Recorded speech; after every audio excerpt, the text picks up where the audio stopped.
বন্ধুরা আজও কিন্তু আমি যাচ্ছি পয়লা নম্বর ঘাটে, কারণ আজকের পয়লা নম্বর ঘাটে 4টে ঠাকুর আসছে।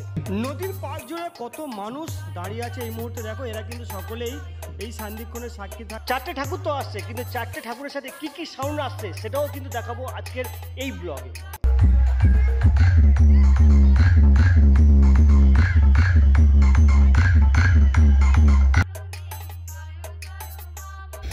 ব্লগটা শুরু করছি একেবারে মেন রোডের ওপর দিয়ে। দূরে একটা ঠাকুর আসছে আর এই রাস্তা ধরে কিন্তু আজকের নিশ্চিন্তপুরে স্টেশন রোড, এবং সেখান থেকে কিন্তু বাঁদিকে যাবে একেবারে গঙ্গার ধার পর্যন্ত।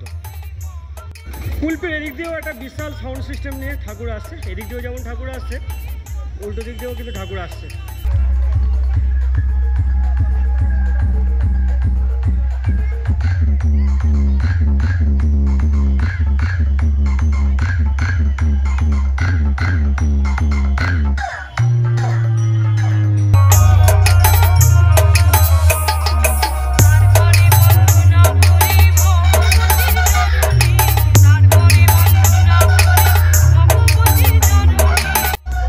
ঠাকুরটা আসছে ঘোড়া গাড়ি আদলে একটি গাড়ি করে।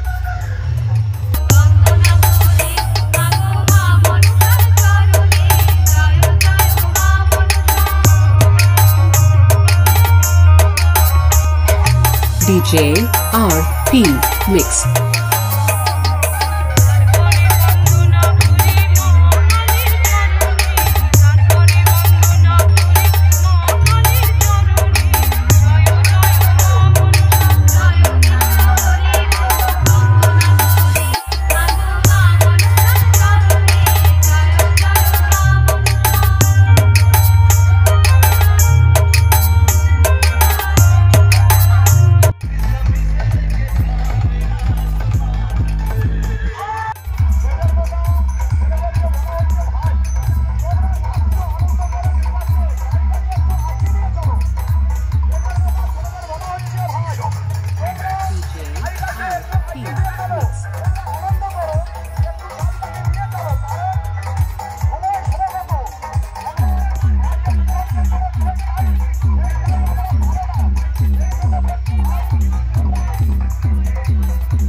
সামনে আরো একটা ঠাকুর রয়েছে, এই ঠাকুরটা কিন্তু পালকির আদলে এদের ভেলাটা করেছে, বেশ সুন্দর কিন্তু লাগছে। এটা আমরাতলার পালকি।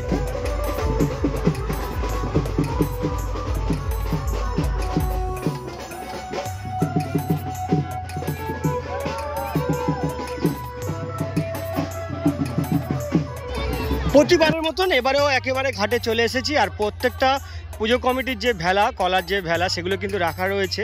আর আজকের পয়লা নম্বর ঘাটে একটা বড় শিব কিন্তু দূরেতে ওরা নোঙর ফেলেছে, আর আজকে ভাঁটা রয়েছে। তো চলো আস্তে আস্তে তোমাদের এই যে পর্বটা রয়েছে, ভেলা ভাসানোর যে পর্বটা, সেটা দেখাই। নদীর পাশ জুড়ে কত মানুষ দাঁড়িয়ে আছে এই মুহূর্তে, দেখো এরা কিন্তু সকলেই এই সান্দিক্ষণের সাক্ষী থাকবে এবং ভেলা ভাসানোর যে আনন্দ সেটাকে কিন্তু উপভোগ করবে। এদিকে কলা গাছগুলো রেডি হচ্ছে, যে মান্দাসগুলো রেডি রয়েছে, ওদিকেও কিছু ছেলে মান্দাস নিয়ে আসছে, এনে তারা একেবারে কিন্তু ঘাটে একদম শেষ লগ্নে কিন্তু প্রস্তুতি করছে।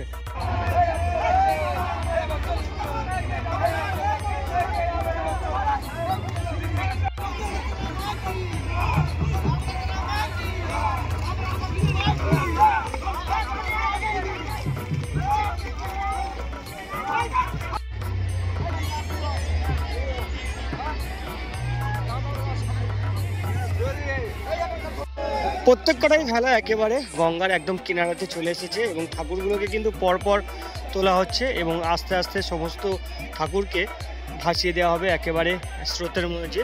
এই যেমন পরপর ভেলাগুলো আসছে, এবং তার সাথে ঠাকুরগুলো, এবং তাদের যে আজকের যে থিমগুলো ছিল সেই থিমগুলোও কিন্তু আজকের মায়ের সাথে বিসর্জন দেওয়া হবে।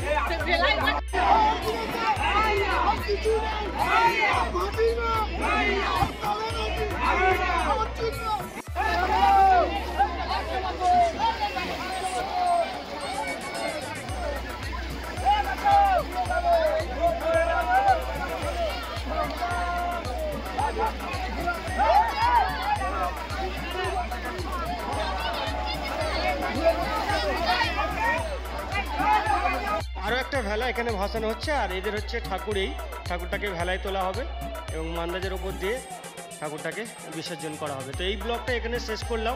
কেমন লাগলো আজকের এই টোটাল ব্লগটা অবশ্যই কমেন্ট করে জানিও, আর দেখা হবে নতুন কোনো জায়গায় নতুন কোনো ব্লগে। ততক্ষণ ভালো থেকো।